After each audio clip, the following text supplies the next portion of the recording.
Bonjour Pablo, bonjour Sam, bonjour Julie, bonjour tous les petits amis. Est-ce qu'on vous dit parfois que vous avez la tête ailleurs?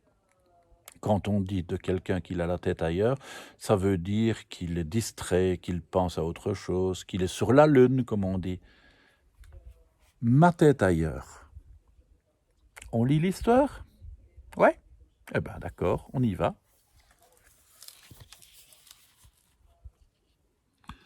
On me dit souvent, Albert, tu as la tête ailleurs. Ma mère, quand je regarde par la fenêtre au lieu de finir mes frites. Mon père, quand je traverse sans vérifier à droite puis à gauche. La maîtresse, quand je dessine dans la marge pendant la lecture. C'est vrai, j'avoue, ils ont tous raison. J'ai la tête ailleurs. Même qu'elle se sauve très loin parfois. C'est comme si je courais derrière sans pouvoir la rattraper. Au début, tout va bien. Je suis assis tranquillement à ma place de tous les jours. J'écris la date, je demande à Anna de me prêter son stylo, celui avec l'encre qui sent bon. Je commence mon travail en écrivant bien droit, bien sur les lignes. Je m'applique, je me concentre, je ne dépasse pas, je souligne à la règle, je ne fais pas de gros pâtés d'encre. Et puis sans que je m'en rende compte, c'est le grand départ. Ma tête fait ses valises et s'évade. Je ne peux pas lutter, je file avec elle. Je regarde par la fenêtre et le voyage commence. Une plume, une feuille, deux oiseaux, un peu de vent. J'invente une poésie. Des papiers gras, une dame qui trébuche, un coup de klaxon, ça me fait rire. J'imagine un début de conte.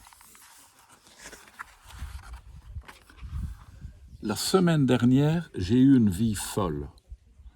Lundi, j'ai résolu une énigme terrifiante. J'étais Albert Laloupe. J'avais une équipe d'entraîneurs sous mes ordres, une équipe d'enquêteurs sous mes ordres.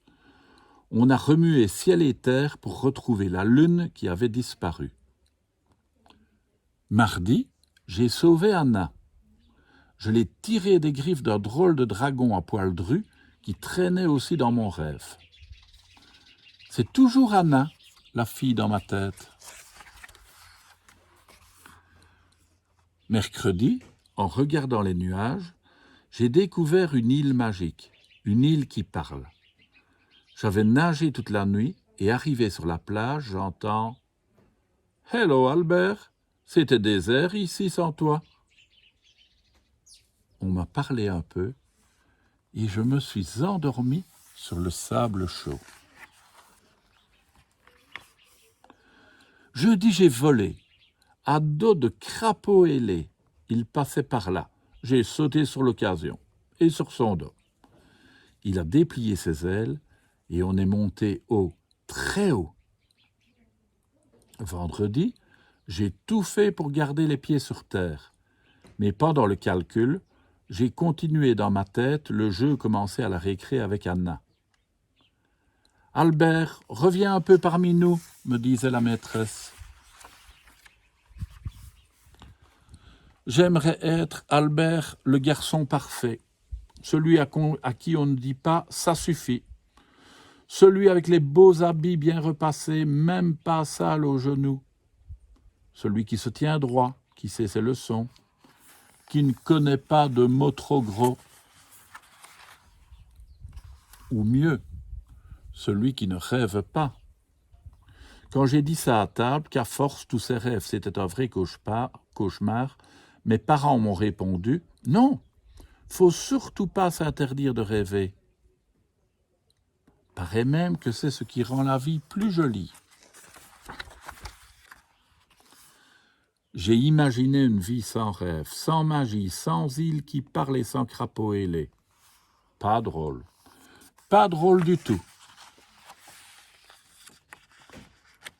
Alors j'ai décidé d'aider ma copine Anna. Elle a toujours son air si sérieux. Je vais partager mes rêves et on voyagera ensemble. J'en ai trop, je ne sais pas quoi en faire, autant que ça serve. Anna. Non, non, non, ça me fait peur, et si on ne pouvait plus revenir à la fin? Albert. T'en fais pas, on revient à chaque fois. Il y a toujours quelqu'un, un adulte en général, pour crier « Réveille-toi, tu rêves, ça suffit !» Alors hier, on avait tous les deux la tête ailleurs, et on a fait un chouette voyage, loin. À la fin, Anna ne voulait plus que ça s'arrête. Je lui disais « Viens, on rentre !» Et je l'entendais me répondre « Pas tout de suite, attends. Encore 5 minutes. Je m'amuse bien. » J'ai entendu la maîtresse qui criait « Fâché, fâché !»« Albert, Anna, mais où êtes-vous?